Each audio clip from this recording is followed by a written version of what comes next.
ତିନି କୁମାରୀଙ୍କ ଲକ୍ଷଣ ବିଷୟରେ କହିଥିଲେ। ସେଥିମଧ୍ୟରୁ ଉତ୍ତମ କୁମାରୀର ଲକ୍ଷଣ ବିଷୟରେ କହିଥିଲେ। ଆଜି ମଧ୍ୟମା କୁମାରୀର ଲକ୍ଷଣ ବିଷୟରେ କହିବାକୁ ଯାଉଛି। ଏହି କୁମାରୀକୁ କେଉଁ ଲକ୍ଷଣ ଦେଖି ଜାଣିବ ଯେ ଇଏ ମଧ୍ୟମା କୁମାରୀ?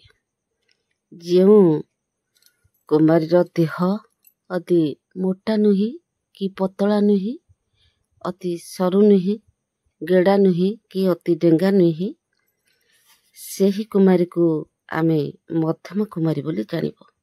ଏହି କୁମାରୀମାନଙ୍କର କେଶ ଅତି ସୁନ୍ଦର ଏବଂ ଲମ୍ବା, ନାସା ମଧ୍ୟ ସୁନ୍ଦର, ନାକ। ସେମାନେ ଉତ୍ତମା ମଧ୍ୟମା କୁମାରୀମାନଙ୍କ ମଧ୍ୟରେ ଗଣା।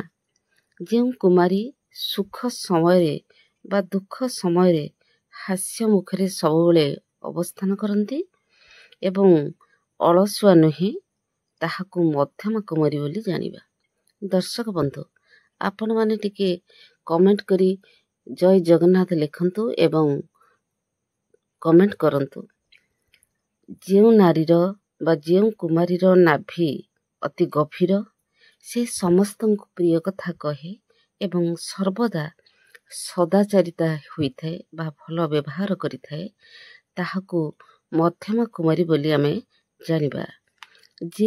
ଯେଉଁ କୁମାରୀ ଦେବତା, ବ୍ରାହ୍ମଣ ଏବଂ ଗୁରୁଜନମାନଙ୍କ ପ୍ରତି ସର୍ବଦା ଭକ୍ତିମତୀ ଏବଂ ସର୍ବଜୀବରେ ଯାହାର ସମଦୃଷ୍ଟି ଥାଏ, ତାହାକୁ ଆମେ ମଧ୍ୟମା କୁମାରୀ ବୋଲି ଜାଣିବା। ଶାସ୍ତ୍ରରେ ଏହି କୁମାରୀକୁ ଆମେ ଯଦି ବିବାହ କରିବା, ତାହେଲେ ସୁଖରେ କାଳତିପାତ କରିବା। ରହୁଛି। ଦର୍ଶକ ବନ୍ଧୁ, ଟିପ୍ସଟି କିପରି ଲାଗିଲା କମେଣ୍ଟ କରି ଜଣାଇବେ ଏବଂ ଜୟ ଜଗନ୍ନାଥ ମଧ୍ୟ କମେଣ୍ଟରେ ଲେଖିବେ। ରହୁଛି। ଜୟ ଜଗନ୍ନାଥ।